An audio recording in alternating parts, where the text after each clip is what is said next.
वालेकुम वरहमतुल्लाहि वबरकातुहू। इन्नल हम्दुलिल्लाह नहमदुहु व नस्तईनुहु व नस्तगफिरुहु व नऊज़ु बिल्लाहि मिन शुरूरि अनफुसिना व मिन सय्यिआति अमालिना मन यहदिहिल्लाहु फला मुदिल्ल लहु व मन युद्लिल फला हादिय लहु व अशहदु अन ला इलाहा इल्लल्लाहु वहदहु ला शरीका लहु व अशहदु अन्न मुहम्मदन अब्दुहु व रसूलुहु सल्लल्लाहु तआला अलैहि व अला आलिहि व सहबिहि व सल्लम तस्लीमन कसीरा। अम्मा बाद फ़क़द क़ाल अल-इमाम अल-हाफ़िज़ इब्न हजर रहमहुल्लाहु तआला व अन नुअमान इब्न बशीर रज़ियल्लाहु अन्हु अन नबी सल्लल्लाहु अलैहि वसल्लम क़ाल अद-दुआ हुवल इबादा रवाहुल अर्बअतु व सहहु तिर्मिज़ी व लहु मिन हदीस अनस रज़ियल्लाहु अन्हु मरफ़ूअन बिलफ़्ज़ अद-दुआ मुख़्खुल इबादा व लहु मिन हदीस अबी हुरैरा रज़ियल्लाहु अन्हु रफ़अहु लैसा शैउन अक्रमु अलल्लाहि मिन अद-दुआ। वान अनस रज़ियल्लाहु अन्हु क़ाल क़ाल रसूलुल्लाह सल्लल्लाहु अलैहि वसल्लम अद-दुआ बैनल आज़ान वल इक़ामति ला युरद्दु अख़रजहु अन-नसाई व ग़ैरुहु व सहहु इब्न हिब्बान व ग़ैरुहु। वान सलमान रज़ियल्लाहु अन्हु क़ाल क़ाल रसूलुल्लाह सल्लल्लाहु अलैहि वसल्लम इन्न रब्बकुम हय्युन करीमुन यस्तही मिन अब्दिही इज़ा रफ़अ यदैहि इलैहि अन यरुद्दहुमा सिफ़रा अख़रजहु अल-अर्बअतु इल्ला अन-नसाई व सहहहु अल-हाकिम।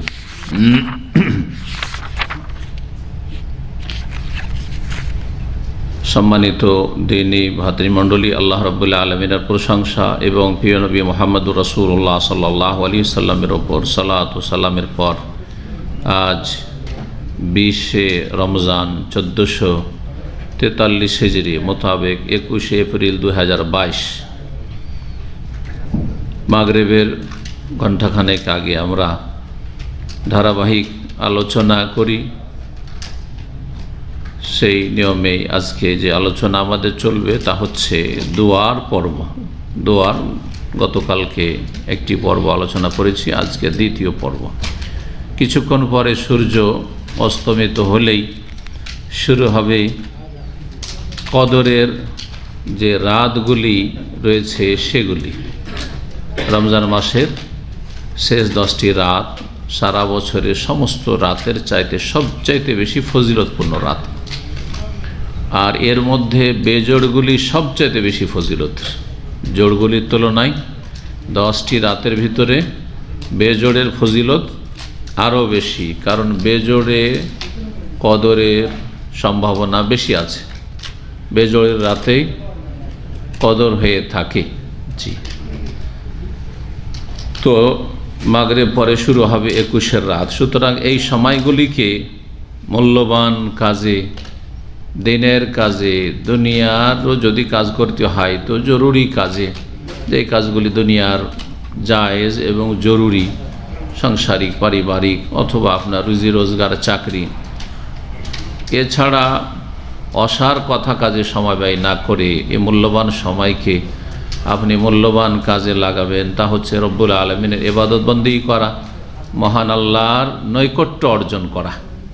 ফরজের পরে নফল ইবাদত বন্দেগীর মাধ্যমে বান্দা আল্লাহর নৈকট্য অর্জন করে। আল্লাহর কাছাকাছি যে যত বেশি হতে পারবেন সে তত বেশি ভাগ্যবান। আপনি আপনার ভাগ্য ভালো করবেন। আপনি কারো ভালো করছেন না, আপনি নিজের ভালো করছেন। তো নিজের ভালোটাই যদি না বুঝেন তাহলে আপনার মতো অবুঝ কেউ আছে? যেই ব্যক্তি নিজের ভালোটাই বুঝে না তার চাইতে মূর্খ আর অবুঝ কেউ আছে? কেউ নেই। সুতরাং আমাদেরকে যেন আল্লাহ সঠিক বুঝ দান করেন এবং আমলের তৌফিক দান করেন, গাফিলতি দূর করেন, শয়তানের বিভ্রান্তি থেকে, আর শয়তান যে মানুষকে দিন থেকে, আল্লাহ থেকে দূরে সরিয়ে রাখে, সমস্ত কুমন্ত্রণা থেকে, অনিষ্ট থেকে আল্লাহ আমাদের হেফাজত করেন, আল্লাহ আমাদের কবুল করেন। তো শুরু করি। কয়েকটি হাদিস আমাদের সামনে আছে, ইনশাআল্লাহ তাআলা চেষ্টা করব হাদিসগুলির আলোকে দোয়া সম্পর্কে আলোচনা করার। 1354 নম্বর হাদিস বুলুগুল মারামে গতকালকে পড়েছিলাম, কিন্তু হাদিসের ব্যাখ্যা করিনি, এই দোয়ার ভূমিকাতেই থেকে গেছিলাম। এই হাদিসের তরজমা এবং ব্যাখ্যা বিশ্লেষণ করার আগে দোয়া সম্পর্কে গতকালকে যে কথাগুলি বলেছিলাম আবার একটু স্মরণ করে দিই। তা হচ্ছে দোয়া কবুলের জন্য যেসব উপায়গুলি রয়েছে, যেসব উপায়গুলি রয়েছে সেগুলি গুরুত্বপূর্ণ বিষয় ছিল, বর্ণনা করেছিলাম।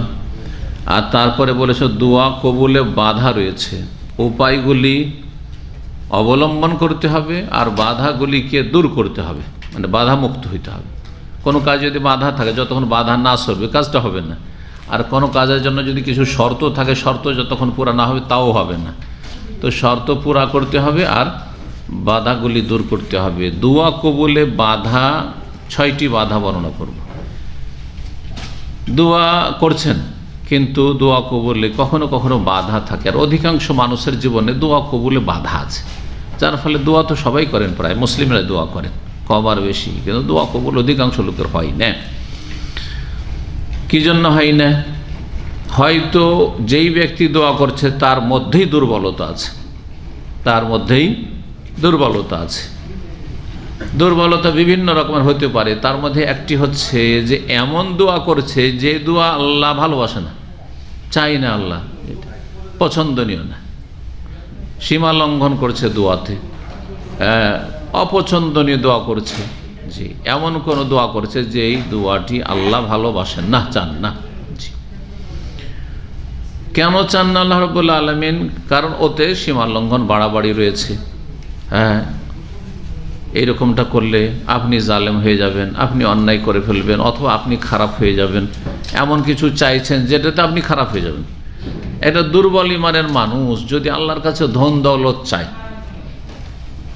একেবারে দুর্বল ইমানের মানুষ মুসলিম, আর যদি আল্লাহর কাছে রাষ্ট্রীয় ক্ষমতা চায়, নেতা হতে চায়, যে আমি চেয়ারম্যান হতে চাই, আল্লাহ আমি ডিসি হতে চাই, তো প্রশাসনের কোনো ওপর মহলে কিছু হতে চাই, অথবা রাজনৈতিক মহলে আমি এমপি আর মিনিস্টার হতে চাই, তো সে নিজের দুনিয়া আখেরাতই বরবাদ করবে। অধিকাংশ লোকই বরবাদ করছে, কারণ ক্ষমতা পেয়ে মানুষ দাম্ভিক হয়ে যায়, আরও পাপে লিপ্ত হয়ে যায়।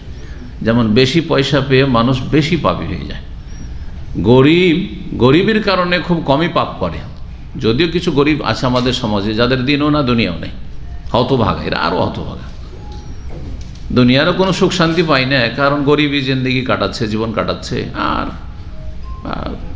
না দুনিয়া পেল না আখেরাত পেল, আখেরাত মুখীও না, মসজিদ মুখীও না, না দিন শিখে না আমল করে, এইরকম। জি, তো বড় হতভাগা। কিন্তু দুনিয়া যারা পেল কিন্তু দিন হারিয়ে দিল, তারা নিজেকে ধ্বংস করলো কয়েকদিনের দুনিয়ায়, আর তারপরে আযাব আর আযাব। তো অধিকাংশ পয়সাওয়ালারা আর ক্ষমতাধর যারা, যাদের হাতে ক্ষমতা আছে, প্রভাব আছে, তারা এইরকমই অধিকাংশই, যে দুনিয়া পেয়ে তারা দুনিয়াকে আল্লাহ সন্তুষ্টির কাজে লাগায়নি।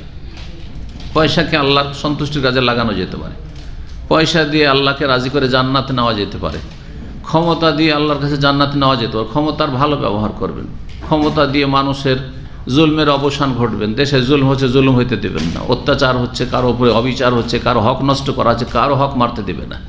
যতগুলি দুর্নীতিবাজ রয়েছে সেগুলিকে দমন করবেন, এবং ভালো মানুষদের যে ন্যায্য অধিকার রয়েছে সেগুলি ফিরিয়ে দেবেন। কত ভালো কাজ, যেটা হয়তো যাদের কাছে পাওয়ার নেই, পাওয়ারলেস, তাদের দ্বারা কাজ হবে না, এগুলো আমরা করতে পারবো না, কিন্তু যাদের কাছে পাওয়ার আছে তারা করতে পারবে। সুতরাং প্রত্যেকটা নিয়ামতের ভালো দিক রয়েছে, যদি ভালো দিক আপনি গ্রহণ করতে পারেন তাহলে তো নিয়ামত খুবই ভালো, আর না হলে পার্থিব নিয়ামত অধিকাংশ মানুষ সের ক্ষতি করে, তো সীমা লঙ্ঘন করবে, যার ফলে ওই দোয়া আল্লাহ কবুল করেন না। অথবা অন্তরে তার দুর্বলতা আছে, মনের ভিতরে অন্তরে তার দুর্বলতা আছে, দোয়া করছে কিন্তু মনের ভিতরে হৃদয়ে তার দুর্বলতা আছে। কি দুর্বলতা? যে সে দোয়া করার সময় আল্লাহমুখী হচ্ছে না, দোয়া করছে, হাত উঠছে আর মুখে হয়তো দোয়া করছে, কিন্তু অন্তর থেকে দোয়া বেরোচ্ছে না, অন্তরটা আল্লাহর সাথে সম্পৃক্ত হচ্ছে না, অন্তর দুনিয়া নিয়ে মেতে আছে। অন্তর এক জগতে আর তার দেহ আর এক জগতে। জি, দেহ মসজিদে, হাত আল্লাহর সামনে উঠে আছে, কিন্তু কলব আল্লাহর সামনে উঠে নেই। জি, তো এইরকম কারণেও দোয়া কবুল হয় না। মনোযোগী হয়ে দোয়া করতে হবে, অন্তর থেকে দোয়া করতে হবে রব্বুল আলামিনের কাছে। 3 নম্বর বাধা হচ্ছে দোয়া কবুলে হারাম খাওয়া, আর অধিকাংশ লোক হারাম খাচ্ছে। ফুল হারাম নাই খাক, অধিকাংশ লোকের হারামের সংমিশ্রণ আছে, হালালও খাচ্ছে হারামও খাচ্ছে, হালালও আছে আর হারামও আছে, চাকরি বাকরি আছে, এই যে সুদও আছে, ঘুষও আছে, রুজি রোজগার করে খাইটে মেহনত করে বেতনও নিচ্ছে আর এদিক সেদিক নয় ছয় করছে, অথবা বিভিন্ন দিক থেকে হারাম কিছু চলে আসছে, যত্নবান না, সজাগ না যে আমি হারাম ঢুকতে দেবো না, আমার বাড়িতে হারাম ঢুকতে দেবো না, আমার পেটে হারাম ঢুকতে দেবো না, আমার ছেলে মেয়েকে হারাম রিজিক দেবো না, এইরকম সজাগ নয়, সচেতন নয়, যার ফলে দোয়া কবুল হয় না। অধিকাংশ লোকের ক্ষেত্রে এই বাধাটি রয়েছে যে দোয়া কবুল হয় না। কেন? এই হচ্ছে কারণ। আপনি দেখেন, ভালো করে তলাশ নিয়ে দেখেন আপনার জীবনে যে আপনার কি বাড়িতে কোনো হারাম ঢুকছে, আপনার যে কাপড়গুলি আছে হালাল পয়সার, আপনি যা খাচ্ছেন পান করছেন হালাল, আপনার পরিবার ছেলে মেয়েকে যা খাওয়াচ্ছেন পাঠাচ্ছেন সে হালাল, এগুলো দেখার বিষয় রয়েছে। 4 নম্বর বাধা হচ্ছে যে মানুষ বিভিন্ন পাপে জড়িয়ে থাকার কারণে অন্তরের ওপর মরিচা পড়ে গেছে, জং হয়ে গেছে। যেমন দীর্ঘদিন কোনো অস্ত্রকে যদি ব্যবহার না করেন তো কী হয়ে যায়? জং ধরে যায়। ঠিক তেমনি মানুষের অন্তরে যদি আল্লাহর জিকির আজকার না থাকে তাহলে অন্তরে জং লেগে যায়, মরিচা লেগে যায়। অন্তরের মরিচাই ছুটে জিকির আজকারের মাধ্যমে, যত জিকির আজকার করবেন তত বেশি অন্তর পরিষ্কার পরিচ্ছন্ন হবে। জি, সুবহানাল্লাহ, আলহামদুলিল্লাহ, লা ইলাহা ইল্লাল্লাহ, আল্লাহু আকবার, আস্তাগফিরুল্লাহ, লা হাওলা ওয়ালা কুওয়াতা ইল্লা বিল্লাহ, এভাবে যে পড়লেন, এই যে পড়লেন কয়েক সেকেন্ড মাত্র, এতে অনেকটা জং ছুটে গেল। তার সাথে সাথে গুনাহমুক্ত হইতে হবে। এই নয় যে এই জিকিরও করছেন আবার গুনাহতেও ডুবে আছেন, জিকির করার পরে কিছুক্ষণ পরে আবার গুনাহতে লেগে গেলেন, এটা নয়। গুনাহ থেকে ফিরে আসেন আর জিকির আজকার করার মাধ্যমে আপনার অন্তরকে মরিচা থেকে পরিষ্কার করেন। তো মরিচা পড়ে থাকার কারণে দোয়া কবুল হয় না। 5 নম্বর দোয়া কবুলে বাধা হচ্ছে কুপ্রবৃত্তির অনুসরণ, মনের অবৈধ কামনা বাসনা পূরণ করা, যা মনে আসে তাই করে, যা মুখে আসে তাই বলে, হ্যাঁ, যা ইচ্ছা তাই করে। জি, তার যেন লাগাম নেই। আমাদের প্রত্যেকের কিন্তু লাগাম আছে, যে মুসলিম তার লাগাম আছে, হ্যাঁ, লাগাম লাগানো আছে। কিসের লাগাম? শরীয়তের লাগাম। কিসের লাগাম? আল্লাহর আদেশ নিষেধের লাগাম, আল্লাহর হুকুম আহকামের লাগাম লাগানো আছে। এই লাগাম ধরে কোরআন এবং হাদিসে যেদিকে টেনেছে আল্লাহ এবং রাসূল সেদিকে যে টান দিতে হবে। যদি বল থামো তো থামতে হবে, যদি ঠিক আছে আগে বাড়ো তো বাড়তে হবে। জি, যেমন এখানে এসেছেন, খাওয়া হালাল, নেকির জায়গায়, হ্যাঁ, দিন শিখবো, আসতে হবে। যদি এরকম আরেকটা মজলিস হয় যেখানে করে গান বাজনা হবে, হ্যাঁ, যেখানে শিরক কুফরি করা হবে, হ্যাঁ, মাজারে ধরেন ওরস, হাজার হাজার লক্ষ লক্ষ মানুষ জানছে, এই মাত্র কয়টা লোক আমরা, ওখানে তো লক্ষ লক্ষ লোক যাচ্ছে। যদি সংখ্যা গরিষ্ঠতা দেখে আপনি মাজারের যে ওরসে যান, যে ওখানেও তো যাচ্ছে, ভালো মানুষরাই যাচ্ছে, হ্যাঁ, আর আল্লাহর ওলি তো শুয়ে আছে, এইসব যদি অজ্ঞতার সাথে ধর্মকর্ম করেন আর ওই সব জায়গায় যান, তাহলে কী হবে? যে আপনি মনের চাহিদা কামনা বা কুপ্রবৃত্তির অনুসরণ করলেন, আপনি কোরআন সুন্নাহর অনুসরণ করলেন না, আল্লাহ নাজিলকৃত বিধান অনুসরণ করেন। ইত্তাবে মা উনজিলা ইলাইকা মির রাব্বিক, ইত্তাবেউ মা উনজিলা ইলাইকুম মির রাব্বিক, তোমাদের রবের পক্ষে যা নাজিল তার অনুসরণ করো। তাই অনুসরণ করতে হবে আল্লাহ নাজিলকৃত বিধানের, কুপ্রবৃত্তির নয়। মনের খাহিশ, মনের চাহিদা কামনা বাসনা পূরণ করা হচ্ছে শাহওয়া। মন যেদিকে ঝুঁকে সেদিকে যায় না, এটা চলবে না। যেদিকে আল্লাহ ঝুঁকেছে সেদিকে ঝুঁকতে হবে। তো এই কুপ্রবৃত্তির অনুসরণের কারণে মানুষকে কী হয়ে যায়? মানুষের উপর গাফিলতি ছেয়ে যায়, উদাসীনতা চলে আসে। তো মানুষের জীবনটা যখন গাফিলতির জীবন, সারাদিন চলে গেছে সকাল থেকে, আল্লাহকে স্মরণ করা নেই। অনেক সময় জোহরের রক্ত পার হয়ে চলে গেছে, আসর পার হয়ে চলে গেছে, সূর্য ডুবতে যাচ্ছে, মাগরিব পরে গিয়ে ইফতার করে গিয়ে শুয়ে গেছে, এশার জামাত হয়ে গেল। এই গাফিলতি, উদাসীনতা, উদাসীনতা আর কুপ্রবৃত্তির মনের চাহিদা পূরণ করা। যে শরীরটা ক্লান্ত লাগছে সারাদিন না খেয়ে, আর এখন খেয়েছি দিয়েছি, তো আচ্ছা যাচ্ছি, শুয়ে পড়লেন, পরোয়া করলেন না যে আমাকে এসার জন্য ওঠাটা ফরজ, সুতরাং আমাকে অ্যালার্ম লাগাইতে হবে, অথবা এই সময় এত অল্প সময়ের জন্য আমাকে ঘুমানো মোটেই যাবে না, এই টাইমটা কোনো রকম করে পাস করে আমি সালাতটা পড়ে, এশার নামাজটা পড়ে, তারপর তারাবিটা পড়ে তারপরে শুইব। জি না, এইরকম না। তাহলে এইরকম কারণে কি হয়, মানুষ যখন উদাসীন হয়ে যায়, গাফিল হয়ে যায়, কুপ্রবৃত্তির অনুসরণ করে, তখন দোয়া কবুল হয় না।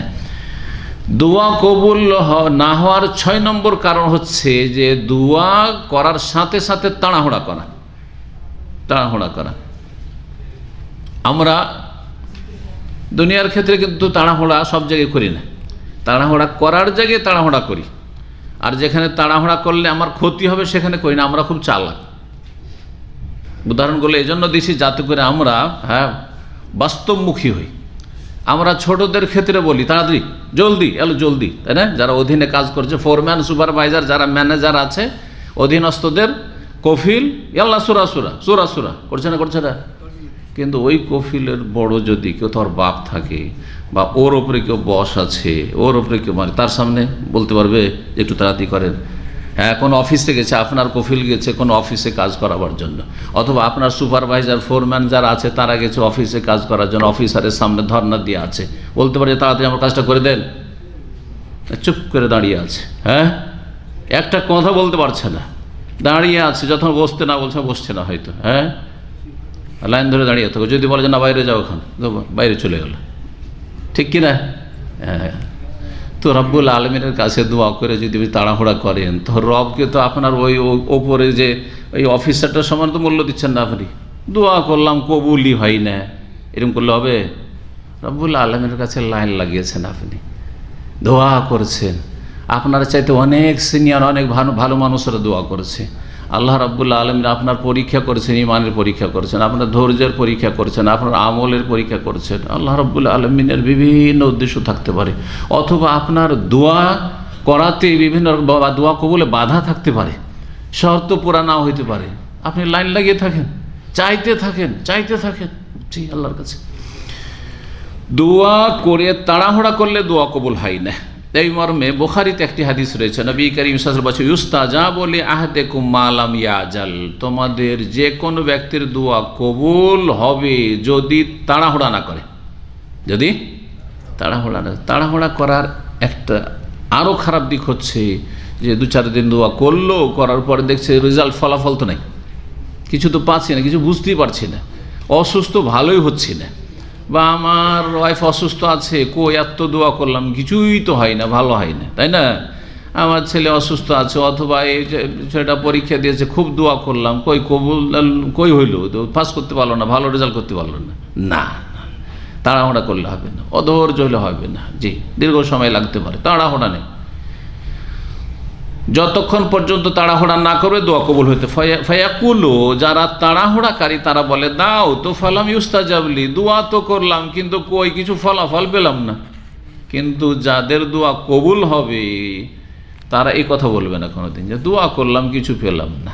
জি, দোয়া 3 ভাবে কবুল হয়, যেটা চাইছেন সেটাই দেওয়া হয়। এক, এটাই কিন্তু অধিকাংশ লোকেরা চায়, আর ওইটা না পেলে মনে করি যে মনে হয় আমার দোয়াই কবুল হলো না। কিন্তু যারা জ্ঞানী মানুষ, যাদের ইসলাম সম্পর্কে জ্ঞান আছে, তারা এটা ভাববে না, যেটা চেয়েছিলাম আল্লাহর কাছে ওইটা দেয়নি, কিন্তু এমন উত্তম বিকল্প আল্লাহ দিয়েছে যে এটা হয়তো আমার জন্য কল্যাণকর ছিল না, যেটা চেয়েছিলাম ওইটাই বেশি আমার জন্য ভালো, আমি তো জানি না। আমরা কে চাই না যে আল্লাহ আমাকে মক্কা মদিনায় রাখো, ঠিক না? তামামের তুলনায় অনেক ভালো মক্কা মদিনা, কিন্তু হতে পারে যে আমার মক্কা মদিনা থাকাতে ওই দিনের কাজটা হইতো না যেটা দামামে হয়েছে। এটা কি আমার জানা আছে? জানা নেই, আল্লাহ বেশি জানছেন। সুতরাং যদি আমার মক্কা মদিনা, আল্লাহ তুমি মক্কা মদিনা রাখো, এই দোয়া কবুল না হয়, একটা উদাহরণ দিয়ে বলছি, তাহলে কি আমি বলি আমার দোয়া কবুল হয়নি? আমাকে ওর চাইতে বেটার দিয়েছেন, ওর চাইতে উত্তম বিকল্প দিয়েছেন, উত্তম বিকল্প দিয়েছেন। এইটা জীবনের প্রতিটি ক্ষেত্রে আপনাকে মনে করতে হবে, হয় সেটাই দেওয়া হয়, না হইলে আপনার আমার ওপর মেলা বিপদ আপদ আসতে যাচ্ছে, যা অন্যের ওপর আসছে ওই রকমই সেটা আমার থেকে আপনার থেকে ফিরিয়ে দেওয়া হয় দোয়া করার কারণে। যে তোমাকে পজিটিভ দিলাম না, কিন্তু তোমার উপর বালা মুসিবত আসতে যাচ্ছিল, সেটা উঠিয়ে নিলাম, বাঁচিয়ে দিলাম, তোমাকে বাঁচিয়ে দিলাম। এটাও যদি না হয়, তাহলে 3 নম্বর হচ্ছে যে আল্লাহ বলছেন যে তোমাকে এই তুচ্ছ দুনিয়া দিয়ে দেব না, তোমাকে বিশাল আকারে দেবো, সেটা আখেরাতে জান্নাতের আকারে দেবো, জান্নাতে উচ্চ স্থানের উচ্চ মাকামের আকারে দেবো তোমাকে। জি,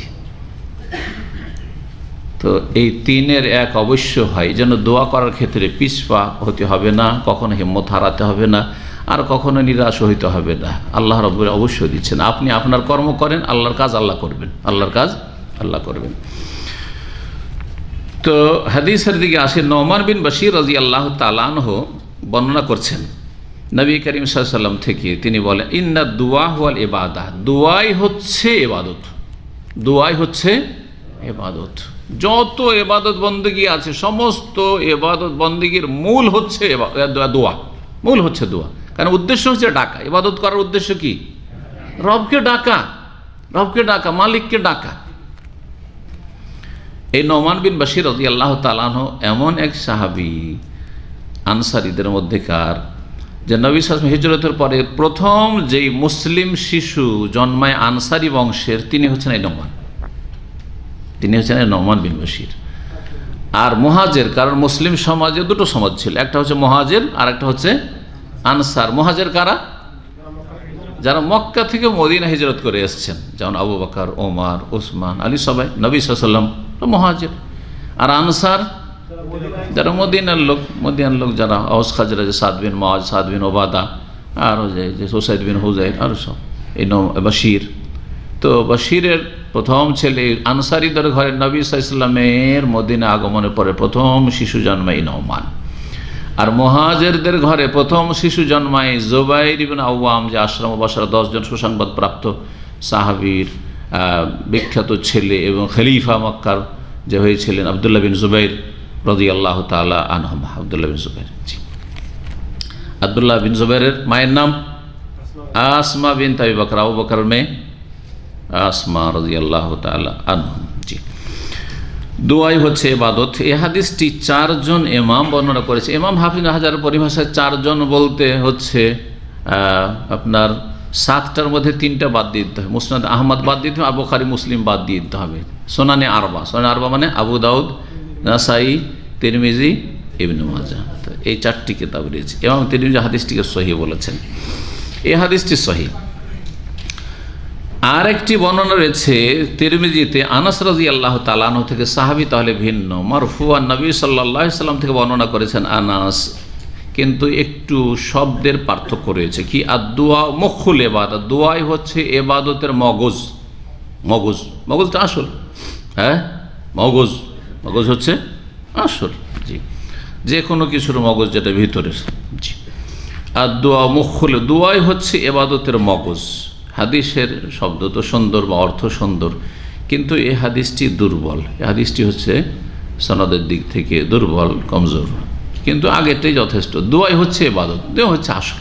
জি, তৃতীয় হাদিস আবু হুরায়রা রাদিয়াল্লাহু তাআলা আনহু থেকে তিরমিজিতে রয়েছে, নবী সাল্লাল্লাহু আলাইহি ওয়াসাল্লাম থেকে মারফু, মানে সরাসরি বর্ণনা করেছেন আবু হুরায়রা রাদিয়াল্লাহু তাআলা আনহু, বলেছেন লাইসা শাইউন আকরামা আলাল্লাহি মিনাদ দুআ, আল্লাহর কাছে দোয়ার চাইতে সম্মানিত বস্তু বা প্রিয় বস্তু আর কিছু নেই।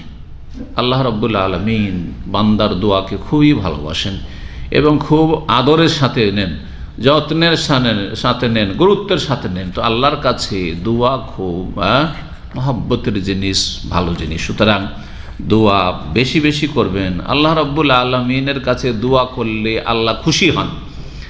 আর আল্লাহর সৃষ্টির কাছে কোনো কিছু চাইলে না খুশ হয়। এটা হচ্ছে পার্থক্য। সৃষ্টি আর স্রষ্টায় পার্থক্য হচ্ছে আল্লাহর কাছে যত চাইবেন তত খুশি, আর না চাইলেই হাদিস আছে মাল্লাম ইয়াসআলিল্লাহ ইয়াগযাব আলাইহি, যে আল্লাহর কাছে চাই না, দোয়া করেন না, ওর উপর আল্লাহ রাগ করেন। যদি হতভাগা, তোকে বেটার চান্স দিচ্ছি, তুই চা যে দেবো, কিন্তু তুই চাইস না, হ্যাঁ, আল্লাহ রাগ করেন। না চাইলে রাগ করেন, কিন্তু মানুষের কাছে চাইলেই, সাহায্য চাইলেও রাগ করে, ধার চাইলেও রাগ করে।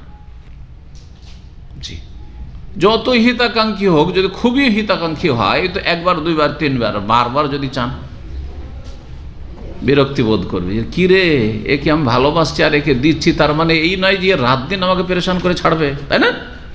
হ্যাঁ, যেন আরবি একজন কবি বলেছেন যে সুবহানাল্লাহ, আল্লাহর কাছে না চাইলে আল্লাহ রাগ করেন, আর আল্লাহর সৃষ্টির কাছে চাইলেই রাগ করে। মানুষের কাছে চাইলেই, মানুষকে খাওয়াইতে পারলে খুশি, আর মানুষের কাছে যদি একটু খান, একবার খাওয়াইছেন, দুবার খান, যদি ও বারবার আমার কাছে খায়, ও কই খাওয়াই কোথায়? হ্যাঁ, জি। সুতরাং রবের কাছে চাইবেন, রবের কাছে চাইবেন, যার কাছে চাইলে খুশি, তিনি খুশি আর আপনিও ভাগ্যবান। এই ছিল হাদিস নবী করিম সাল্লাল্লাহু আলাইহি সাল্লামের 3টি হাদিস। তার মধ্যে একটি হাদিস সম্পর্কে বললাম যে হাদিসটি দুর্বল, কিন্তু আসল হাদিস আপন জায়গায় সহি। দুআই হচ্ছে আসল ইবাদত, দুআই হচ্ছে আসল ইবাদত। আর এই ইবাদতের জন্য আল্লাহ সমস্ত মানুষ এবং জিনকে সৃষ্টি করেছেন। ওমা খালাকতুল জিন্না ওয়াল ইনসা ইল্লা লিয়াবুদুন। মানুষ জিনকে আল্লাহ কি জন্য সৃষ্টি করেছেন? আল্লাহর ইবাদতের জন্য। আর ইবাদতের মূল হচ্ছে দুআ।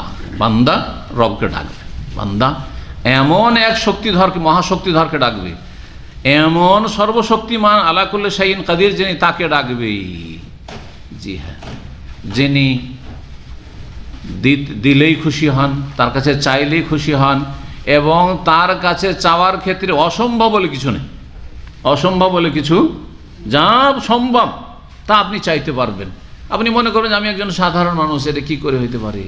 আমি একটা গরিব ঘরের মানুষ, গরিব মানুষ, দুঃখী মানুষ, আমার ছেলে, আল্লাহ তুমি দিনের বড় খাদেম হিসাবে, আলেম হিসাবে কবুল করো। অসুবিধা আছে না? আলেমের ঘরে শুধু আলেম হবে, জাহেলের ঘরে হবে না? হইতে পারে। সুতরাং অসম্ভব কিছু নয়। যেটা প্রাকৃতিকভাবে অসম্ভব নয়, সেটা আল্লাহ কাছে চাইতে আপনি অসম্ভব কিছু মনে করবেন না। প্রাকৃতিকভাবে অসম্ভব যদি কেউ দোয়া করে যে আল্লাহ যেন আমি কোনোদিন না মরি, চাওয়া জায়েজ? জায়েজ নয়। প্রাকৃতিকভাবে অসম্ভব হচ্ছে যে আল্লাহ যেন চিরকাল আমি যুবক থাকি, আমার দাড়ি যেন না পাকে, এটা সম্ভব? হ্যাঁ না, নবী রাসূলগণ মারা গেছেন, সবাই বার্ধক্যে উপনীত হয়েছে। এটা হচ্ছে প্রাকৃতিক বিষয়ের বিপরীত কিছু দোয়া করলে হবে না। বাকি যে কোনো দোয়া আপনি করবেন, আল্লাহর জন্য কোনো কিছুই মুশকিল নাই। দোয়া সম্পর্কে আরও হাদিস রয়েছে আবু দাউদ, তিরমিজি, ইবনে মাজাহ, সালমান ফারসি রাদিয়াল্লাহু তাআলা আনহু থেকে যে হাদিসটি আসছে, সুতরাং পরে বলি। আরেকটি হাদিস রয়েছে, দোয়া করার সময় সুধারণা রাখবেন। সুধারণা মানে পজিটিভ ধারণা, পাবো পাবো, আল্লাহ দিবেন, এই নয় যে পাবো কি পাবো না, হবে কি হবে না, হ্যাঁ আল্লাহ কি আমার মতো হতভাগাকে দেবেন, আমি পাপি তাপি গুনাহগার, না, কখনো এটা মনে করবেন নেগেটিভ, কখনো চিন্তা করবেন না। আমি পাপি ছিলাম কিন্তু আমি তওবা করেছি, আমি খারাপ ছিলাম, আমি ভালো হচ্ছি, ভালো হওয়ার চেষ্টা করছি, এইভাবে। এবং আল্লাহর কাছে আমি কেন পাবো না, আমি পাবো, আল্লাহর কাছে আমি পাবো, আল্লাহর কাছে আমি চাইবো, এইভাবে। তো এই মর্মে মুসনাদ আহমেদ একটি হাদিস রয়েছে আনাস রাদিয়াল্লাহু তাআলা আনহু থেকে, নবী সাল্লাল্লাহু আলাইহি ওয়াসাল্লাম বলেন যে ইয়াকুলুল্লাহ তাআলা, আল্লাহ বলেছেন হাদিসে কুদসি, আনা ইনদা জান্নি আবদি বি, আমি আমার বান্দা যেমন ধারণা করে তেমন করি। যেমন ধারণা করবেন, যদি মনে করেন যে আল্লাহ আমাকে সুখী করবেন, সুখী করবেন। আজ বলে আমি বাঁচবো না, মরে যাব, সবসময় খালি অসুখ বিসুখই থাকে, তো মরেই যাবো, মনে তো মরেই যাবে। কথা বোঝা গেছে না? কিছু মূর্খ আমাদের সমাজে আছে, হ্যাঁ, আমি শুনলে সাথে সাথে ওদেরকে আমি বকা দিই। একটু অসুস্থ হলে ভাই আর বাঁচবো না, আরে ভাই বাঁচবো কি না বাঁচবো সেটা তুমি কেন নেগেটিভ কেন বলছো? তার মানে আল্লাহ সম্পর্কে তোমার একটা কুধারণা যে আল্লাহ আমাকে বাঁচাবেন না, তো সেটাই তো হয়ে যাবে তোমার, তুমি তো নিজেরই ক্ষতি করছো। ছেলেরা দুষ্টামি করছে, আজ ছেলে মেয়ে ভালো হইল না, হ্যাঁ, বদমাইশি করছে, দুষ্টামি করছে, পড়াশোনা করছে না, আজ ছেলেদেরকে মানুষ করতে পারলাম না, কখনো এই কথা বলবেন না। আল্লাহ সবাই পারছে, আমি কেন পারবো না? আল্লাহ আমার ছেলেগুলোকে ভালো করে দাও, আমার মেয়েগুলোকে ভালো করে দাও, আল্লাহ এদেরকে তুমি দিনদারি দাও, আল্লাহ এদেরকে পড়ার মন মানসিকতা দাও, এদেরকে আল্লাহ ব্রেন বুদ্ধি দাও, এদেরকে আল্লাহ ভালো বুঝ দাও। দোয়া করেন আপনি, সবসময় ইতিবাচক হবেন, নেতিবাচক হবেন না। ওয়ানা মা হয়ে যা দানি, আমি তার সাথে থাকি, আল্লাহ বলছেন, যখন আমার কাছে দোয়া করে, তার সাথে। সুতরাং আল্লাহ আপনার সাথে আছেন, আপনি আল্লাহর কাছে দোয়া করতে থাকুন।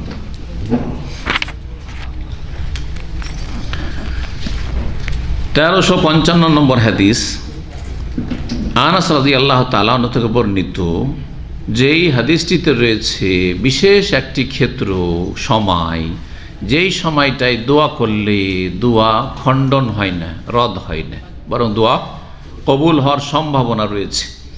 অনেকগুলি সময় আছে, এই সময়গুলি জেনে রাখলে ভালো।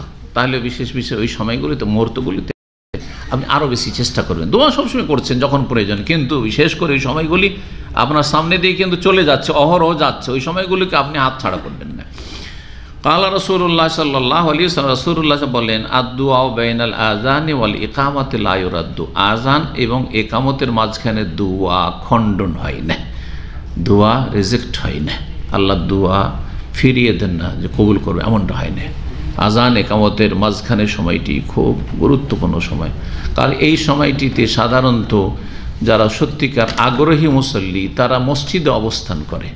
আর হাদিসে আছে যে কোনো ব্যক্তি যদি মসজিদে অবস্থান করে, বসে থাকে, কোনো একটি সালাতের নামাজের অপেক্ষায় যে নামাজটা পড়ব, সেটা আজানের পরে অথবা এক নামাজের পরে আর একটা নামাজ পড়েই যাব, মাগরিব পড়েছি এশা পড়েই যাব, যতক্ষণ পর্যন্ত বসে আছে যদি এক রাকাতও নামাজ না পড়ে তবু নামাজের নেকি পায়, হাদিসে রয়েছে। তো এই জন্য বলেছেন যে আজান একামতের মাঝখানে যেন মুসল্লি অবস্থায় আছে, সালাত অবস্থায়, নামাজ অবস্থায় আছে, আর নামাজ অবস্থায় বেশি দোয়া কবুল হয়। নামাজের ভিতরে, নামাজের বাইরের চাইতে দোয়া বেশি কবুল হয়। কিন্তু আমাদের দেশের মানুষরাকে শিখানো হয়নি, এটা আলেমদের ত্রুটি, যে আমরা শুধু মোনাজাত শিখেছি, বেদাতি মোনাজাত, নামাজ সালাম ফিরার পরে দোয়া করো, কিন্তু আসল দোয়া যে নামাজের ভিতরে সেজদাতে সবচাইতে কাছে আপনি আল্লাহ রাব্বুল আলামিনের আকরাবু মা ইয়াকুনুল আবদু মির রাব্বিহি ওয়া হুয়া সাজিদ, সবচাইতে নিকটবর্তী হয়ে যায় বান্দা তার রবের মালিকের যখন সেজদায় লুটিয়ে পড়ে। সেজদায় লুটিয়ে পড়া মানে এই লোকটির ভিতরে কোনো অহংকার নেই, এত সুন্দর কপালটা আর এত সুন্দর মুখমণ্ডল, চেহারা, যার যত্ন কত কে করছে, পয়সাওয়ালারা কত রকম করে, কিন্তু রবের সামনে যখন হাজিরার সময় আসছে, ফরজ নামাজে যেতে হবে অথবা সুন্নাত অথবা যে কোনো সালাত হোক না কেন, নফল হোক, তখন আল্লাহর সামনে যে কোনো অবস্থায়, সে কার্পেট থাকা নাই থাক, আর চাটাই থাকা না থাক, ধুলো থাকার বালি থাক, যে কোনো অবস্থায় থাকা না কেন, আমার সালাতের সময় চলে যাচ্ছে, সিজদায় লুটিয়ে পড়ছেন আপনি। এত সুন্দর জায়গাটি, গোটা শরীরের মধ্যে সবচেয়ে ভালো জায়গা হচ্ছে এই কপাল। এই জন্য মানুষের কি বলে, কপাল ভালো বলেন আপনাদের দেশে না? শুধু কপাল ভালো না, গোটাটাই ভালো, কিন্তু কপাল ভালো কেন, সবচেয়ে উৎকৃষ্ট জায়গা হচ্ছে মানুষের কপাল, সেই জন্য বলে মানুষের এর কপাল ভালো। জি, তো যেই ব্যক্তি আল্লাহর সামনে সেজদা করতে পারে, শুধু পারেন নয়, সেজদা করাকে ফরজ মনে করে, যে 17 রাকাত সাজদা করতে হবে আমাকে, 17 রাকাতে 17 দুগুণা 34টা সেজদা প্রতিদিন করতেই হবে, একটা সেজদা কম করা যাবে না।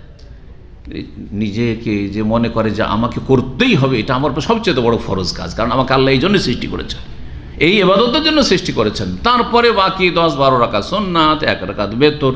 জি, কিন্তু ফরজে ঘাটতি থাকলে চলবে না। সেই ব্যক্তি অহংকার মুক্ত, যে কথা বলছিলাম, সেই ব্যক্তি অহংকার মুক্ত। যার অন্তরে অহংকার থাকে না তার দোয়া আল্লাহ অবশ্যই কবুল করে, কারণ আল্লাহ তো অন্তর জানছেন যে আমার অন্তরে অহংকার আছে না আছে।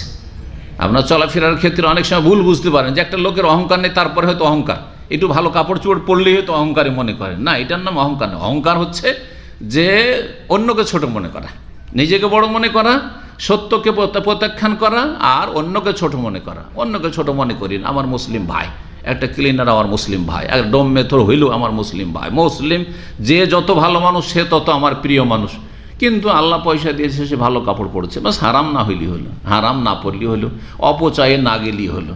কিন্তু পরিষ্কার পরিচ্ছন্ন করে কেউ যদি রাখে আর পরিষ্কার পরিচ্ছন্ন হয়ে যদি থাকে, তো সেটা তো অহংকার প্রকাশ পায় না, যতক্ষণ পর্যন্ত চালচলনে, কথায় অহংকার প্রকাশ না পায়। আল্লাহ তো অন্তর কথা জানছেন, যেই ব্যক্তিকে অহংকার মুক্ত আল্লাহ দেখছেন তার দোয়া অবশ্যই আল্লাহ শুনবেন। জি, এই জন্য সেজদাতে বেশি দোয়া কবুল হয়। তারপরে আল্লাহর সামনে গোটা সালাতটা পেশ করলেন, নামাজটা পেশ করলেন, এটি যেন আল্লাহ রব্বুর কাছে ওসিলা, মাধ্যম হিসাবে পেশ করলেন, নেক আমল পেশ হয়। নামাজটা শেষ হতে যাচ্ছে, নামাজ আল্লাহর সামনে পুরোটা শেষ করতে যাচ্ছেন, আল্লাহর কাছে এই নজরানা নামাজের পেশ করে আল্লাহর কাছে চাইছেন আত্তাহিয়াতের পরে, দুরুদের পরে, এটা চাওয়ার সময় যে আল্লাহ যতটা ইবাদত করলাম, এখন আমার প্রয়োজন আছে, আল্লাহ তুমি দাও। জি, এই জন্য দ্বিতীয় ক্ষেত্র হচ্ছে নামাজের ভিতরে সালাম ফিরার আগে দোয়া করা, এটা সবচাইতে উত্তম। আজান একামতের মাঝখানে দোয়া কবুল হওয়া সম্পর্কে বললাম, আর এই ক্ষেত্রে যে কথাটি বললাম যে এই সময়টা দোয়া কবুলের সময় কেন? লিয়ান্নাল আবদা ইউনাজি রাব্বাহু ফিহা, এই সময় বান্দা যেন রবের সাথে চুপি সারি কথা বলে। কারণ সেই সময় মসজিদে বসে থাকলেও সালাতে আছে, হয় নামাজ পড়ছে আর না হয় নামাজ পড়ে ফরজের জন্য অপেক্ষায় বসে আছে, সে নামাজেরই নেকি পাচ্ছে। ইমাম ইবনে তাইমিয়া রাহিমাহুল্লাহ বলেছেন দোয়ার ক্ষেত্র সম্পর্কে, আর দোয়া ফি আখিরিস সালাতি ক্বাবলাল খুরুজ মিনহা মাশরুউন বিসুন্নাতিল মুস্তাফিজাতি ওয়া ইজমাইল মুসলিমিন। বলছেন যে সালাতের শেষখানে দোয়া করা, শেষখানে মানে সালাম ফেরার পরে না, সালাম ফেরার আগে সালাতের নামাজের শেষখানে দোয়া করা, ক্বাবলাল খুরুজ মিনহা নামাজ থেকে বের হওয়ার আগেই, এটা মাশরুউন শরীয়ত সম্মত, আর এটি বহু হাদিস দ্বারা প্রমাণিত, সুন্নাহ দ্বারা প্রমাণিত, ইজমাইল মুসলিমিন, এর ওপর মুসলিমদের ঐক্যমত রয়েছে যে এটা হচ্ছে আসল জায়গা আল্লাহর কাছে চাওয়ার। আর তারপরে বলছেন ওয়াম্মাতুল আদিয়াতিল মুতাআল্লিকা বিস-সালাহ ইন্না ফাআলাহু সাল্লাল্লাহু ফিহা, আর অধিকাংশ দোয়াগুলি নবী সাল্লাল্লাহু আলাইহি ওয়াসাল্লাম যে করেছেন তা এই জায়গাতেই করেছেন। দুরূদ আত্তাহিয়াত পড়েছেন, তাশাহুদ পড়েছেন, তারপরে দুরূদ ইব্রাহিমি পড়েছেন, আর তারপরে দোয়া করেছেন। শুধু একটি দোয়া পড়লে হবে না। আমাদের দেশের মানুষেরা কি করে? দোয়ায়ে মাসুরা মানে আল্লাহুম্মা ইন্নী যালামতু নাফসি যুলমান কাসীরা ওয়া লা ইয়াগফিরু যুনুবা ইল্লা আনতা ফাগফিরলি মাগফিরাতাম মিন ইনদিকা ওয়ারহামনি ইন্নাকা আনতাল গফুরুর রহিম। এটি তো অবশ্যই সহি দোয়া, এটি অবশ্যই পড়বেন। আবু বকর সিদ্দিক রাদিয়াল্লাহু তাআলা আনহু শিখেছেন, আমিও পড়ি। কিন্তু এটির সাথে আরও আরেকটি এর চাইতে বরং গুরুত্বপূর্ণ দোয়া অনেকে বলেছেন যে 4টি বা 5টি অনিষ্ট থেকে আপনি আল্লাহর কাছে আশ্রয় কামনা করবেন। আল্লাহুম্মা ইন্নী আউযু বিকা মিন আযাবিল কবরে, কবর আযাব থেকে আশ্রয় চাইবেন। অমিন আযাবে জাহান্নাম, জাহান্নামের আযাব থেকে আশ্রয় চাইবেন। আর কি? অমিন ফিতনাতিল মাসিহিদ দাজ্জাল, দাজ্জালের ফিতনা থেকে আশ্রয় চাইবেন। কি জানি কখন দাজ্জাল চলে আসে, সবার ঈমান হারিয়ে যাবে। আল্লাহ দাজ্জাল আসার আগে যেন আল্লাহ তুমি আমার হেফাজত করিও, দাজ্জালের জামানা যেন না পাই, কারণ ঈমান বানাসটা যেন মুশকিল। জি। আর অমিন ফিতনাতিল মাহি ওয়াল মামাত, জীবন মরণের সমস্ত ফিতনা থেকে আল্লাহ বাঁচিয়ে রাখো। জীবন মরণের ফিতনার মধ্যে হচ্ছে সোশ্যাল মিডিয়ার ফিতনা, নারী ফিতনা, পয়সার ফিতনা, গদির ফিতনা, সমস্ত ফিতনা, দুনিয়ার ফিতনা। জি। কত লোকে ফিতনাতে কোথা থেকে কোথায় চলে যাচ্ছে। জি। দুনিয়ার ফিতনা, মিন ফিতনাতিল মাহিয়া ওয়াল মামাত, জীবন মরণের ফিতনা। আর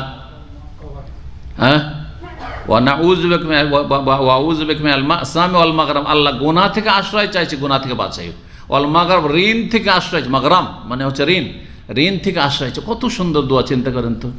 এই দোয়াগুলো মুখস্থ করতে হবে না, জরুরি এই দোয়া মুখস্থ করা। 6টি হয়ে গেল তাহলে। কোনো রেওয়ায়েতে 4টি আছে, কিন্তু 5টিও আছে, আবার 6টিও আছে। সুতরাং এই দোয়াগুলো মুখস্থ। এই ছাড়া নবী সাল্লাল্লাহু আলাইহি ওয়াসাল্লাম যে দোয়াটি বেশি বেশি পড়েছেন, রব্বানা আতিনা ফিদ দুনিয়া হাসানা ওয়া ফিল আখিরাতি হাসানা ওয়া কিনা আযাবান নার, এটা সালাম ফিরার আগে এখানে পড়বেন, এই সময়টাই। কখনো কখনো ইমামের পিছনে পাচ্ছেন না, কিন্তু আপনি সুন্নত দিতে পারবেন। ইমাম তাড়াহুড়া করছে, সেখানে হয়তো পারলেন না, কিন্তু তারপরে বদলালেন। কোনোদিন আল্লাহুম্মা ইন্নী যালামতু নাফসি পড়লেন, তো কোনোদিন রব্বানা আতিনা ফিদ দুনিয়া হাসানা ওয়া ফিল আখিরাতি হাসানা পড়লেন। এটা ভাববেন না যে আল্লাহুম্মা ইন্নী যালামতু নাফসি আমাকে পড়তেই হবে এখানে, না, বিকল্প অন্য দোয়া পড়তে পারেন, কিন্তু কোরআন এবং হাদিসের দোয়া পড়বেন। এই জায়গাগুলি হচ্ছে দোয়া কবুলের জায়গা বা দোয়ার জায়গা। তারপরে বলছেন যে নবী সাল্লাল্লাহু আলাইহি ওয়াসাল্লাম অধিকাংশ দোয়াগুলি কিন্তু সালাম ফিরার আগে করেছেন, আর তারই আমারা বিহা ফিহা, আর এই নির্দেশ দিয়েছেন তুমি এখন চাও আল্লাহর কাছে যা পেশ করলে, সূরা তাকবীরে তাহরিমা থেকে শুরু করে তেলাওয়াত করলে কোরআনের, তারপর রুকু সেজদার তসবিহ করলে, আত্তাহিয়াত পেশ করলে, নবীর প্রতি সালাম হয়ে গেল, আত্তাহিয়াত আসসালামু আলাইকা আইয়ুহান নবী, তারপরে আল্লাহুম্মা সাল্লি আলা মুহাম্মদ আল্লাহু বারিক আলা নবীর উপরে দরুদ হয়ে গেল, সব কিছু তো হয়ে গেল। এখন নিজের চাওয়াটা বাকি থাকলো, নিজের চাওয়াটা বাকি থাকলো, ওইটা এখন চাও। এটাই করেছেন নবী সাল্লাল্লাহু আলাইহি ওয়াসাল্লাম, এবং এর নির্দেশ ওয়া হুয়া লায়ক বিহালিল মুসাল্লি, আর এটি হচ্ছে মুসল্লির জন্য উপযোগী, মুসল্লির অবস্থার জন্য।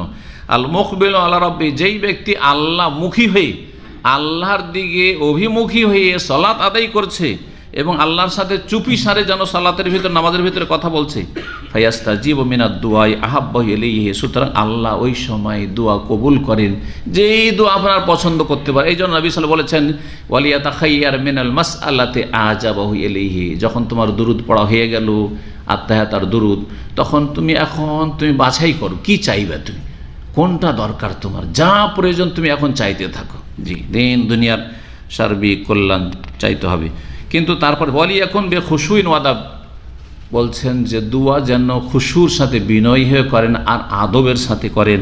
ফাইন্নাহু লা ইউস্তাজাবু দুআ মিনাল কালবিল গাফিল, কলব যদি গাফেল হয়ে থাকে, নামাজ পড়ছেন, শরীরটা তো নামাজে আছে আর শরীরটা দুয়ায় আছে, কিন্তু মন দুনিয়াতে ঘুরে বেড়াচ্ছে, কারো টাকাতে, কারো ক্ষমতাতে, কারো নারীতে, কারো গাড়িতে, কারো বাড়িতে, তাহলে কাজ হবে না, তাহলে কাজ হবে না।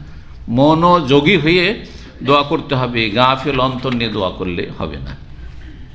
1356 নম্বর হাদিস, সালমান ফারসি রাদিয়াল্লাহু তাআলা আনহু থেকে বর্ণিত, তিনি বলছেন কালা রাসূলুল্লাহ সাল্লাল্লাহু আলাইহি ওয়াসাল্লাম, রাসূলুল্লাহ সাল্লাল্লাহু আলাইহি ওয়াসাল্লাম বলেছেন, ইন্না রাব্বাকুম হাইয়্যুন কারীমুন ইয়াস্তাহি মিন আবদিহি ইযা রাফা ইয়াদাইহি ইলাইহি আন ইয়ারুদ্দাহুমা সিফরা। দোয়া করার পদ্ধতি, এবং এই পদ্ধতিতে দোয়া করলে দোয়া কবুল হওয়ার সম্ভাবনা বেশি, সেটা হচ্ছে হাত উঠিয়ে দোয়া করা। হাত উঠিয়ে দোয়া করা, তাহলে দোয়া দুই রকম, এক হচ্ছে হাত উঠিয়ে দোয়া করা, এটা বেশি উত্তম, আর আরেকটি হচ্ছে হাত না উঠিয়েও দোয়া করা। হাত না উঠিয়েও দোয়া করা, এই ক্ষেত্রে তিনটি অবস্থা বলতে পারেন। এই অবস্থাগুলি জেনে নিতে হবে, না হলে ওই যে সুন্নত থেকে বেদাতে চলে যাবেন। যেই জায়গাগুলিতে নবী সাল্লাল্লাহু আলাইহি ওয়াসাল্লাম হাত উঠিয়েছেন, আপনি হাত উঠাবেন। যেই জায়গায় নবী সাল্লাল্লাহু হাত উঠিয়েছেন সেখানে কি করবেন? আপনি হাত উঠাবেন।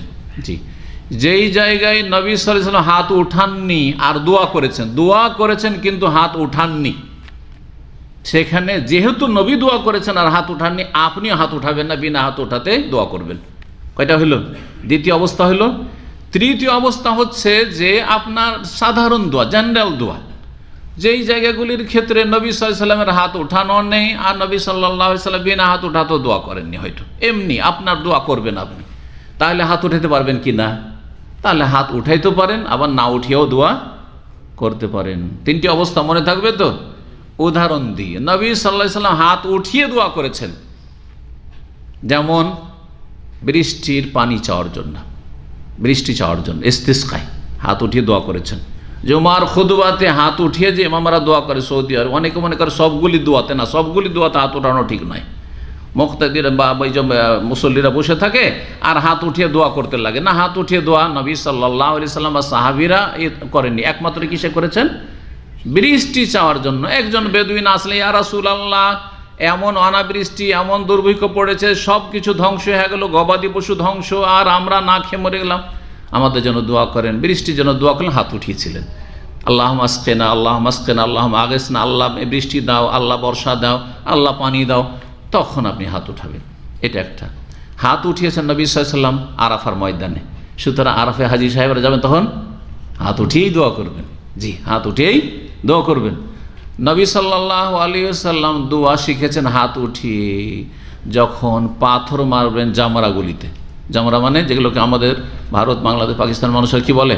শয়তানকে পাথর মারা। শয়তান নেই ওখানে, আর শয়তান পাথর মারা পরিভাষাটি ভুল কথা। এটা তো কি, এখানে 10 তারিখে শুধু একটাকে, বড়টাকে মারবেন, ওইটাতে কোনো দিনই দোয়া করেন। 10 তারিখও নেই, 11তে নেই, 12 নেই, 13 নেই, কিন্তু 11 তারিখ, 12 তারিখ আর 13 তারিখ থাকলে 13 পর্যন্ত যে পাথর মারবেন, 3 7 21টা।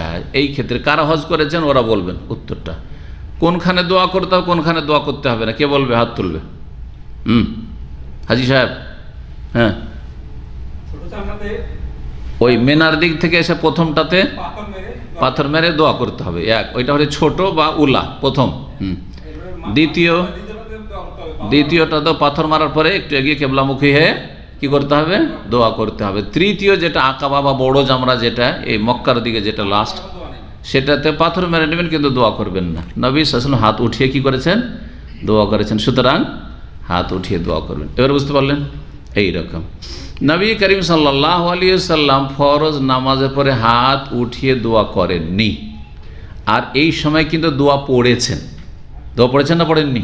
মেলাগুলো জিকির আজকার আছে, দোয়া আছে, আস্তাগফিরুল্লাহ, আস্তাগফিরুল্লাহ, আস্তাগফিরুল্লাহ, আল্লাহুম্মা আনতাস সালাম মিনকাস সালাম তাবারাকতা ইয়া যাল জালালি ওয়াল ইকরাম। আছে না?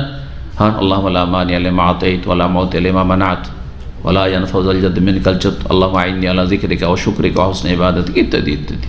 যে দোয়া জিকির আজকার আছে, নবী সাল্লাল্লাহু আলাইহি ওয়াসাল্লাম করেছেন না করেননি? সাহাবীরা করেছেন না করেননি? কিন্তু হাত উঠিয়েছেন?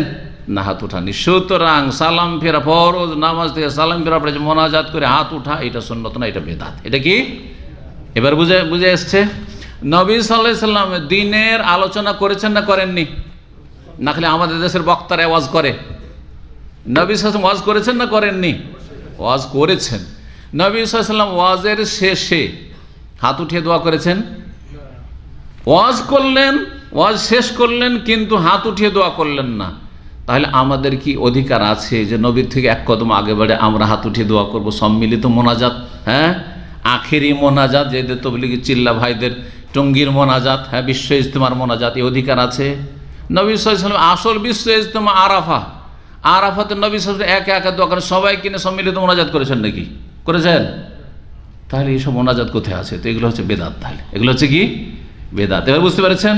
হ্যাঁ, ভালো করে ঠান্ডা মেজাজে বোঝার চেষ্টা করতে হবে। আর এমন ক্ষেত্র, আরও কিছু ক্ষেত্র আছে যেগুলোতে দোয়া করেছেন, কিন্তু বহু ক্ষেত্র আছে দোয়া করেছেন কিন্তু হাত উঠাননি। যদি হাত উঠান তো বেদাত।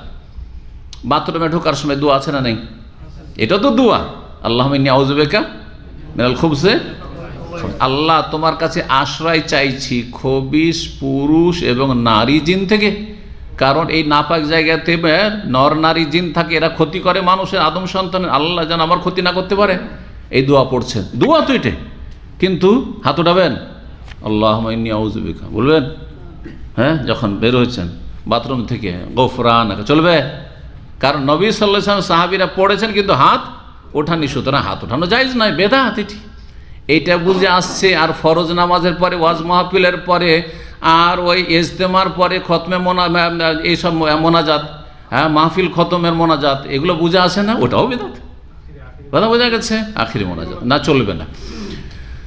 এইরকমই বহু সময় নবী সাল্লাল্লাহু আলাইহি সাল্লাম কি করেছেন? ওই জায়গাগুলিতে দোয়া করেছেন কিন্তু হাত উঠাননি। সুতরাং দোয়া করবেন, হাত ওঠাবেন না। স্বামী স্ত্রী সহবাস, দোয়া আছে না নেই? তো ওই সময় যদি সহবাস শুরু করার আগে বলছে একটা দোয়াতে আদব কায়দা শিখেছে, দোয়াত হাত উঠিয়ে দোয়া করা ভালো। আল্লাহুম্মা কি, হ্যাঁ বলেন, আল্লাহুম্মা জান্নাবিনা শাইতানা ওয়া জান্নাবি শাইতানা মা রাযাকতানা, হাত উঠিয়ে দোয়া করবেন। বেদাত, তাই না? কারণ দোয়া পড়া আছে কিন্তু দোয়ায় হাত উঠা নেই। এটা সাহাবীদেরকে শিখেছেন কিন্তু হাত উঠা শেখাননি। এবার বোঝা গেছে? কিন্তু সাধারণ ক্ষেত্র, ওই জায়গাগুলিতে নবী সাল্লাল্লাহু আলাইহি সাল্লামের বিশেষ কোনো দোয়াও নেই। আপনার প্রয়োজন, আপনার প্রয়োজন, মসজিদে বসে আছেন, একটু দোয়া করবেন আল্লাহর কাছে। মসজিদে বসে আছেন আর হঠাৎ করে চিন্তা হলো যে একটা তো খুব প্রয়োজন আল্লাহর কাছে, দরখাস্ত আমার আছে, দোয়া করবেন। হাত উঠাতে পারবেন না? পারবেন না? ওঠান আপনি। কারণ দোয়ার একটি আদব, উত্তম আদব হচ্ছে হাত উঠিয়ে দোয়া করা। যেখানে নবী সাল্লাল্লাহু আলাইহি সাল্লাম থেকে পজিটিভ আছে, পজিটিভ মানে দোয়াতে হাত উঠানো আছে, হাত উঠাবেন। যেখানে দোয়া করেছেন কিন্তু হাত ওঠাননি, হাত উঠাবেন না। দুটো হইল। আর তৃতীয়, যেই জায়গাগুলিতে নবী সাল্লাল্লাহু আলাইহি সাল্লামের বিশেষ কোনো দোয়া নেই কিন্তু আপনি দোয়া করতে চাইছেন, হাত উঠাইতে পারেন, আবার হাত না উঠিয়েও দোয়া করতে পারেন। এখন ইফতারির সময় দোয়া করবেন, একসাথে মোনাজাত নবী সাল্লাল্লাহু আলাইহি সাল্লাম সাহাবীরা করেননি, কিন্তু আপনার মন চাইছে যে আমি এই সময়টায় ফজিলতের সময় আমি দোয়া করব, রবের কাছে দোয়া করব। আর দোয়ার উত্তম আদব হচ্ছে হাত উঠিয়ে। সুতরাং একাকী কেউ যদি হাত উঠিয়ে দোয়া করা জায়েজ নয়? জায়েজ, অসুবিধা নেই। মাঝে মধ্যে করলেন, মাঝে মধ্যে বিনা হাত উঠাতে দোয়া করলেন। জি, তো হাদিসটা শেষ করি। হাদিসে কি বলা হচ্ছে? ওই আদবটি বলা হচ্ছে হাত উঠানোর। বলছেন রাসূলুল্লাহ সাল্লাল্লাহু আলাইহি ওয়াসাল্লাম, ইন্না রাব্বাকুম হাইয়্যুন কারীমুন, নিশ্চয় তোমাদের প্রতিপালক অত্যন্ত লজ্জাশীল। জি, চক্ষু লজ্জা বলে একটা কথা আছে না নেই? যার যত বেশি চক্ষু লজ্জা সে মানুষকে খালি হাতে ফেরাতে পারবে না, কর্কশ ভাষায় জবাব দিতে পারবে না। যদি নাও দেয় একটা ভালো ভাষা দিয়ে হাত পা ধরে বিদায় করবে, ঠিক না? তো আল্লাহ রাব্বুল আলামিনের উত্তম দৃষ্টান্ত রয়েছে। হাইয়্যু, অত্যন্ত লজ্জাশীল আল্লাহ রাব্বুল আলামিন। করিমুন, অত্যন্ত সম্মানিত আল্লাহ রাব্বুল আলামিন। করিম, তিনি বড়ই দানশীল, বড়ই সম্মানিত আল্লাহ রাব্বুল আলামিন। এগুলো আল্লাহর নাম, হাইয়্যুন কারীম। ইয়াস্তাহি মিন আবদিহি, সুতরাং আল্লাহ লজ্জায় পড়ে যান, লজ্জা করেন। মিন আবদিহি, বান্দার পক্ষ থেকে যখন দোয়া হয়, বান্দা যখন দোয়া করে, ইজা রাফা ইয়াদে, হাত উঠিয়ে যখন দোয়া করে, আইয়ারুদ্দাহমা সিফরান, খালি হাত ফিরিয়ে দিতে বড়ই লজ্জা পান আল্লাহ রাব্বুল আলামিন। খালি হাত ফিরিয়ে দিতে বড়ই লজ্জা পান। যারা ভদ্র মানুষ তাদের বাড়িতে ফকির মিসকিন গিয়ে যদি বলে যে বাবারে একটু খেতে দাও, খিদা লেগেছে, আর খাবার দাবার বাড়িতে রেডি হয়নি, খোঁজ নিয়ে দেখলো যে বাড়িতে তো এখনও খাবার হয়নি, অথবা আজকে তো খাবার নাই, শেষ হয়ে গেছে, খেয়ে দে শেষ হয়ে গেছে, তারপরে এসছে ফকির, তাহলে সে কিভাবে বলবে যে বাবারে আজকে তো দিতে পারলাম না, তো যাক মনে কিছু নিও না, কষ্ট নিও না, তুই আবার আসিও, আরেকদিন আসলে একটু আগে আসবে বা একটু পরে আসবে, যে সময় খাবার থাকে আসবে, জি ঠিক না? কিন্তু যেই ব্যক্তি ভালো মানুষ না, সে খাবার থাকলেও খারাপ ভাষা বলবে, আর না থাকলে তোমার আন্দাজ নাই, তোমার হুঁশ দিশা নাই এই সময় এটা খাবার সময় নাকি যে বাড়িতে খাবার থাকে, ঠিক না? ও আম্মা সাইরা ফালা তানহার, আল্লাহ বলছেন যে ভিক্ষুককে ধমক দিয়ে কথা বলবেন, নরম ভাষায় কথা বলবে। যে লজ্জাশীল হবে, যার চক্ষু লজ্জা আছে, সে ভদ্র ভাষায় কথা বলবে। চক্ষু লজ্জা অত্যন্ত গুরুত্বপূর্ণ জিনিস। আমরা মানুষের ক্ষেত্রে চক্ষু লজ্জা করি, জি হ্যাঁ, রবের ক্ষেত্রে কতটা চক্ষু লজ্জা আছে যে রবের সামনে সবসময় পাপ করতে আছে, আল্লাহ তো দেখছেন সবসময়। মানুষের লজ্জাতে একটা ফেসবুক খুলতে পারি না মানুষের সামনে, আর রবের সামনে আপনি অহরহ আপনি পাপ দেখছেন, পাপ শুনছেন, আর পাপ করে যাচ্ছেন। আল্লাহ যেন আমাদেরকে আল্লাহর ভয় দান করেন এবং আল্লাহর শ্রদ্ধা সম্মান যেন আমাদেরকে বহাল রাখার, তাজিম বহাল রাখার তৌফিক দান করেন। আল্লাহ লজ্জা পেয়ে যান। সুতরাং হাত উঠিয়ে দোয়া করা হচ্ছে শরীয়ত সম্মত, কিন্তু যেমনটা বললাম যে বেদাত করবেন না, সুন্নতি তরিকায় হাত উঠিয়ে দোয়া করবেন। যেখানে হাত উঠা রয়েছে হাত উঠাবেন, আর যেখানে হাত ওঠার জন্য বৈধতা রয়েছে সেখানে উঠাবেন। আল্লাহ রাব্বুল আলামিন যেন আমাদের দোয়া কবুল করেন, আমাদের দুনিয়ার সার্বিক কল্যাণ দান করেন। যেসব ভাইরা এখানে ইফতার করতে আসছেন, আল্লাহ তাদের রুজিতে যেন বরকত দান করেন। আল্লাহ রাব্বুল আলামিন তাদের যেন সুস্থ রাখেন, যারা অসুস্থ রয়েছেন সুস্থ করে দেন, বালা মুসিবত রয়েছে বালা মুসিবত যেন দূর করে দেন। আর যেসব ভাইদের অভাব রয়েছে, ঋণ রয়েছে, ঋণের বোঝা রয়েছে, অথবা অনেকের কর্মহীনতা রয়েছে, কাজ কাম নেই, আল্লাহ যেন ভালো রুজির ব্যবস্থা করে দেন, বালা মুসিবত দূর করে দেন। ঋণ থেকে আল্লাহ যেন আমাদের সকলকে মুক্ত রাখেন। সাল্লাল্লাহু আলা নবিয়িনা মুহাম্মদ ওয়া আলা আলিহি ওয়া সাহবিহি আজমাইন।